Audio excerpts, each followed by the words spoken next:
వినాయక చవితిని యావత్ దేశం ఘనంగా జరుపుకుంటోంది. వినూత్న గణేష్ మండపాలతో వాడవాడలా ప్రత్యేక సందడి నెలకొనగా ప్రజానీకమంతా భక్త సంద్రంలో మునిగి తేలింది.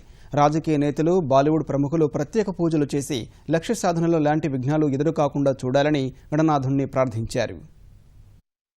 గణేష్ చతుర్థి సందర్భంగా దేశవ్యాప్తంగా సందడి నెలకొంది. చవితిని పురస్కరించుకుని చేసిన ప్రత్యేక అలంకరణలతో దేశంలోని ప్రముఖ ఆలయాలు కొత్త శోభను సంతరించుకున్నాయి. వాడవాడలా ఏర్పాటు చేసిన వినాయక మండపాల్లో వినూత్న రూపాల్లో కొలువుదీరిన గణనాథుని విగ్రహాలు అందరినీ ఆకట్టుకున్నాయి. ఉదయం నుంచే ఆలయాల వద్ద బారులు తీరిన భక్తులు లంబోదరుడికి ప్రత్యేక పూజలు చేశారు. గణపతి బప్పా మోరియా అంటూ జీవితంలో సుఖ సంతోషాలు కలిగేలా చూడాలని ప్రార్థించారు.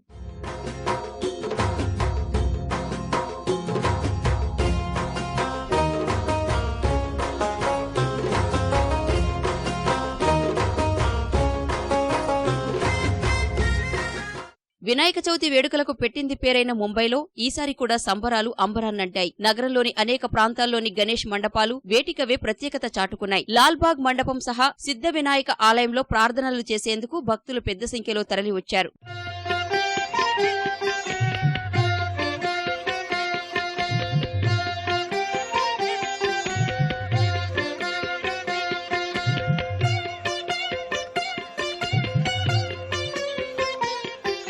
జీఎస్బీ సేవా మండలి ఏర్పాటు చేసిన వినాయక ప్రతిరూపం అందరినీ ఔరా అనిపించింది. బంగారం, వెండితో అలంకృతమైన మట్టి విగ్రహం అత్యంత ఖరీదైన విగ్రహాల్లో ఒకటిగా గుర్తింపు పొందింది.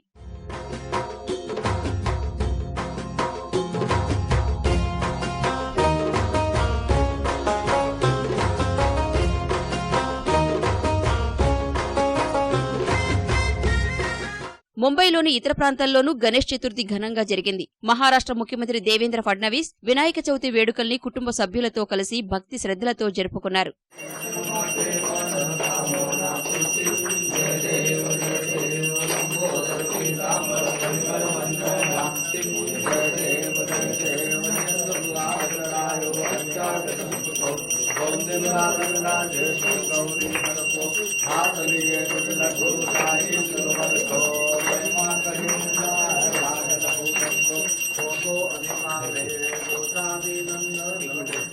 నాగ్పూర్లోనూ వినాయక చవితి వేడుకలు అట్టహాసంగా సాగాయి. కేంద్ర మంత్రి నితిన్ గడ్కరీ తన నివాసంలో గణేశుడికి ప్రత్యేక పూజలు చేశారు.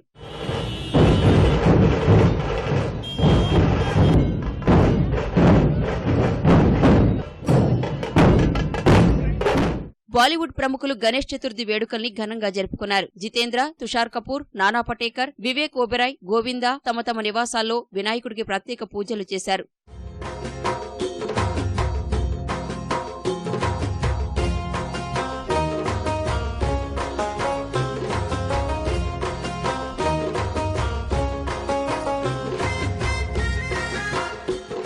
బాలీవుడ్ నటి రాఖీ సావంత్ వినాయక చవితి వేడుకల్ని తనదైన శైలిలో జరుపుకున్నారు.